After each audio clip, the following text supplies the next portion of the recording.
ठीक है। पहला युद्ध हुआ 1526 में बाबर और इब्राहिम लोदी। दूसरा 1556 में अकबर और तैमूर के बीच। तीसरा मराठा और मोहम्मद शाह अब्दाली के बीच। पानीपत का तीसरा युद्ध है ना, फिल्म बनी है ना पानीपत, वो पानीपत की जो युद्ध है वो फिल्म है, वो पानीपत की तीसरी युद्ध भी बनी थी, मराठा और मोहम्मद शाह अब्दाली के बीच बनी थी, जिसमें भरतपुर के जाट राजा सूरजमल, महाराजा सूरजमल भी थे। उन्होंने मराठाओं को कहा था कि मैं तुम्हारी सहायता करूँगा, तो वो अपने घमंड में थे। मराठा बोलते थे कि हमें कोई जरूरत नहीं आपकी उसकी सहायता की। लेकिन फिर जब हार के जा रहा था तो इनकी महिलाओं को, मराठाओं की जितनी महिलाएं थी सबको शरण दी थी। किसने? महाराजा सूरजमल ने। ठीक है, वो ये बताता है कि अभी घमंड नहीं करना चाहिए। अगर कोई सहायता कर रहा है ना, बुरे वक्त में अगर आपकी सहायता कर रहा है, आपसे भले ही कमजोरी क्यों ना हो, जैसे आपके पास 5 लाख है, आपको जरूरत है 4 लाख की, है ना, तो आपके पास 5 लाख तो पड़े। लेकिन अगर उस टाइम कोई कह रहा है कि 2 लाख मैं ले ले, मेरे पास भी पड़े, तो मना नहीं करना चाहिए। क्योंकि क्या पता आपके 5 लाख में से जो आप 4 लाख दोगे एक बार में, 3 लाख का फिर आगे काम पड़ गया, तो इसलिए ले लो। आपके पास 4 लाख बचेंगे ना, 3 लाख, तो 3 लाख क्या पता कब काम आ जाए, नहीं आए तो 2 लाख वापस उसको दे देना। लेकिन इमरजेंसी में तो, अगर कोई इमरजेंसी में आपका साथ देने आ रहा है, उसको मना मत करना। बुरे वक्त में कोई अगर साथ देता है तो उसकी हेल्प ले लो, चाहे दुश्मनी क्यों ना हो, क्योंकि हेल्प लेना कोई बुरी बात नहीं है, कहीं ना कहीं वो हेल्प काम का है। आपके बुरे वक्त में वो हेल्प अगर काम निकाल देती है तो सही है, बुरा है? अच्छा है, बुरा है? अच्छा है ना, तो ध्यान रखना। नेक्स्ट 7वां 15 अगस्त 1947। 15 अगस्त 1947 क्या होता? भारत हमारा आज़ाद हुआ। लेकिन ये इसलिए लिखा है, इतना सरल है, आप तो सबको पता हो, तो सबको पता है। लेकिन बड़े बड़े लोग, मतलब बड़े बड़े जो तैयारी कर चुके हैं, नौकरी लग चुके हैं, ऐसे लोगों को भी नहीं आते कभी। क्यों? 15 अगस्त 1947 को देश आज़ाद तो हुआ था, लेकिन लोग आपसे पूछेंगे 15 अगस्त 1947 को किस नाम से जाना जाता है, स्वतंत्रता दिवस या गणतंत्र दिवस? तो वहाँ कंफ्यूज हो जाता है। तो क्या होता है? स्वतंत्रता दिवस। स्वतंत्र मतलब आज़ाद, तो आज़ादी होती है। 15 अगस्त को आज़ाद हुए थे तो स्वतंत्रता दिवस। 14 अगस्त 1947 पाकिस्तान आज़ाद हुआ। 14 अगस्त 1947 पाकिस्तान आज़ाद हुआ, तो भारत से एक दिन पहले हो गया, ठीक है ना। इसलिए पाकिस्तान की आज़ादी को मनाया जाती है स्वतंत्रता दिवस 14 अगस्त को, हमेशा हर साल हमारे 15 अगस्त को। फिर कारगिल युद्ध हुआ 1999। कारगिल युद्ध हमारे भारत के वीर जवानों को संपीड़ था, एक तरह से मान लो। भारत के ऐसे ऐसे जवान नहीं मिले थे इस युद्ध में, शहीद हुए थे। मतलब पता चला था कि भारत में भी ऐसे जवान हैं, विक्रम बत्रा, मनोज पांडे और बहुत सारे, मेरे को बहुत नाम याद है लेकिन अभी याद नहीं है।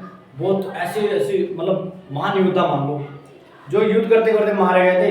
मतलब बोलो, विक्रम बत्रा की गर्लफ्रेंड भी थी, उन्होंने, उनकी शादी भी तय हो गई थी, लेकिन उन्होंने बोला था या तो तिरंगे को साथ लेके आऊँगा, तिरंगे में लपेट के आऊँगा, या तो तिरंगा साथ लाऊंगा उसमें लिपट के आऊँगा, लेकिन आऊँगा जरूर। वादा करके गए थे, क्या कहता कि या तो तिरंगा फहरा के आऊँगा, तिरंगे में लपेट के आऊँगा। तिरंगा कहाँ फहरा के आऊँगा? जीत जाएंगे। कारगिल। पाकिस्तानी वहाँ बैठ गए थे जाके छत पे, मतलब पहाड़ के ऊपर, तो वहाँ से कोई भी आता था ना नीचे से, तो सब दिख, अभी आप छत पे खड़े हो तो गली में जा रहा है, एक हर बंदा दिख रहा ना आपको, किसी को भी आप मार सकते हो पत्थर, किसी को गोली मार दोगे, ये कर सकते हो ना। वैसे यहाँ हो रहा था, कोई भी जा रहा था ठैन ठैन गोली, तो रात रात में चढ़ते थे, रात रात में पीछे से उधर से रात रात में आगे, रात में कोई देख लेते तो बम फेंक के मार। क्या मतलब कितनी कठिनाई हुई सीट को जीतने में। लेकिन विक्रम बत्रा, मनोज पांडे ऐसे महान मतलब वीर थे हमारे, जीत आके, लेकिन वो शहीद हुए इसी युद्ध में, शहीद हुए थे। इसलिए कारगिल दिवस को, कारगिल जो युद्ध है उसी दिन, जिस दिन खत्म हुआ था उसको कारगिल दिवस मनाया जाता है, शहीद दिवस मनाया जाता है। ठीक है। फिर एक और 25 दिसंबर क्रिसमस डे। क्रिसमस डे सब मनाते हो, अंग्रेजी का त्यौहार है। और सीधी सी बात है भाई, भारत क्या है, सर्वधर्म संपन्न देश है, तो सभी धर्मों को क्या है मानते हैं भारत में, इसलिए क्या करते हैं, सारे धर्मों को मानते हैं, इसलिए मनाते हैं क्रिसमस डे।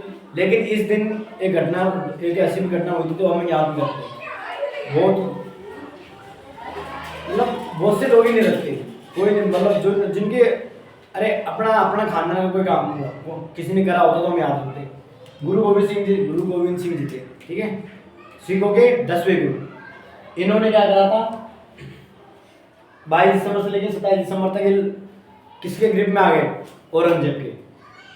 इनके 4 बेटे और इनके 2 बेटों को तो जिंदा दीवार में चुनवा दिया गया। इतने बहादुर थे भाई, इतने बहादुर थे, मतलब उम्मा उसके औरंगजेब के सामने खड़े होकर भी ये कह रहे हैं वीरों की पहचान है डरते नियम, हमारे सर झुके हुए नहीं कट जाएंगे। लेकिन तो उनकी सरकार दी जाती है, दोनों के 2 को दीवार में चुनना दिया जाता है, 2 को सरकार दी जाती है। और गुरु गोविंद सिंह जी को भी मरवाता है। कौन मरवाता है? औरंगजेब। ठीक है ना। तो इतना खतरनाक काम होता है, इसलिए गुरु गोविंद सिंह जयंती मनाई जानी चाहिए। इसी टाइम 22 दिसंबर से 27 दिसंबर के बीच ही ये 4-5 लोगों को मार दिया गया, शहीद हो गए थे धर्म के लिए, देश के लिए। इतनी बड़ी सेना बना दी थी गुरु गोविंद सिंह जी ने, 10 लाख की सेना बना दी थी। और इन्होंने सिखों को बनाया था, सिखों के पास 5 चीजें होनी चाहिए: कड़ा, केस, बाल, पगड़ी, चाकू, ये होता है छोटा सा होता है ना खंजर वाला, खंजर नहीं बोलते उसको, कुछ बोलते भूलिया में नाम उसका। हाँ, ये चीजें रखनी होती है, 5 चीजें। तो इन्होंने कहा था, इन्होंने दिखा था वो रखने के लिए। ये चिड़ी नाल बाज लड़ावा तब जाके गोविंद सिंह नाम कहा, है ना। तो गिदड़ सिंह चिड़ी नाल बाज लड़ावा ताई गोविंद सिंह नाम कहा, इन्हीं का तो होगा। 1 लाख सवा लाख नू 1 लाख सवा लाख नू एक बिड़ावा, 1.25 लाख से एक आदमी को लड़वाऊंगा। ये पावर थी में, इन्होंने कहा था 1.25 लाख नू एक 1.25 लाख नू एक बिड़ावा। 1.25 लाख नू मतलब 1.25 लाख लोगों से एक आदमी लड़ेगा। कितने थे? 10-15 थे, और 10 लाख की सेना 10 लोग ही थे, तो सब हो गए ना। इसलिए बोला गया था 1.25 लाख में बिड़ावा। ठीक है। तो ये था। एक और चीज है भारत का क्षेत्रफल।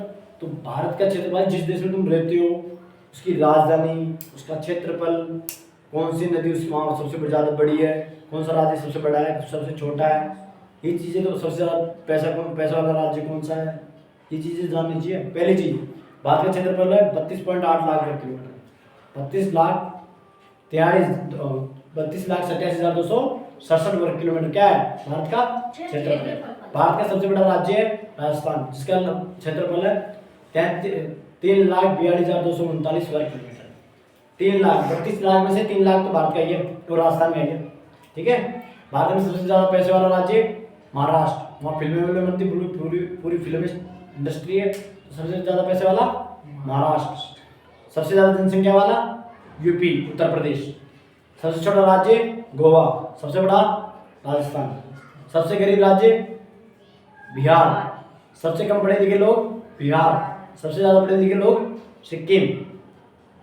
ठीक है। ऐसे पढ़ना होता है, तुम पढ़ते हो। सॉरी, सिक्किम में केरल सिक्किम में ना, केरल। महिला लिंगानुपात भी सबसे ज़्यादा केरल में पाया जाता है, 1,1102 ऐसे। ठीक है ना। समझ में आया ना। ये चीज़ें पढ़ा करो, ध्यान दिया करो, ये चीज़ें तुम्हारे लिए जरूरी है। कोई भी पूछ ले उठा के, बता दो कर। मैंने उससे पूछा मुख्यमंत्री का नाम, भारत के मुख्यमंत्री का नाम। अब भारत का मुख्यमंत्री थोड़ी होता है, भारत का एक तो राष्ट्रपति होता है, एक भारत का मुख्यमंत्री प्रधानमंत्री होता है। वो कह रहे मुख्यमंत्री का नाम द्रौपदी मुर्मू। तो ये चीज़ें तुम्हारे साथ नहीं होनी चाहिए ना, तुम्हें पता होना चाहिए किसको क्या कहते हैं, होता है भी नहीं होता। पहले तो आपसे जो प्रश्न पूछा गया सही है गलत है, आप गलत है उसको भी करने लग जाते हो। भाई पहले समझो उस चीज़ को, भाई वो है भी नहीं है। मैं आपसे कह दूँ कि जैसे मैं महाराणा प्रताप है, मैं वो महाराणा प्रताप ने कल उदयपुर में गोलियां चला दी, तो अब तुम मान लोगे? नहीं मानोगे। अगर तुम्हें पता है तो कि भाई महाराणा प्रताप तो कब के मर चुके हैं, राजा थे मेवाड़ के। अब तुम्हें पता नहीं होगा, तुम कहोगे हाँ कैसे सर, कितने लोग मर गए, क्यों मर गए, ये लो। इसलिए याद होना चाहिए। ठीक है। Thank you.